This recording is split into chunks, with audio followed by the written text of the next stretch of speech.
सल्ली अला रसूलिल करीम अम्मा बाद आऊज़ु बिल्लाहि मिनश शैतानिर रजीम बिस्मिल्लाहिर रहमानिर रहीम।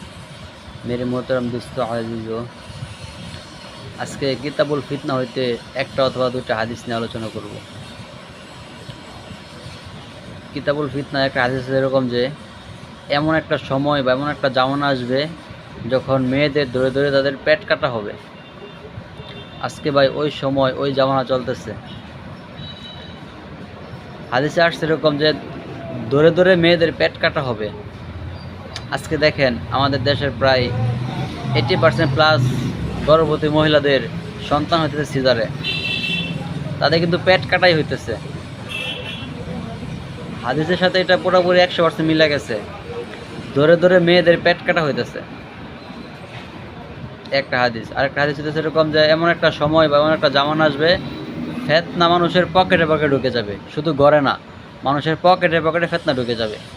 তো আজকে ভাই দেখেন মোবাইল ফোন কত বড় একটা ফেতনা, যে মোবাইলের দ্বারা আজকে সব কিছু সম্ভব হইতেছে। আপনি ভালো কাজ তো করতে পারেন, ঠিক আছে, কিন্তু ভালোর পাশাপাশি খারাপ কাজ অটোমেটিকলি হয়ে যায়। আপনি মোবাইলে একটা ভালো কাজ করবেন, এখানে দেখবেন একটা বেগানা মেয়ের ছবি আসবে, আপনার গুনাহ হয়ে গেছে, একটা ফেতনা এটা।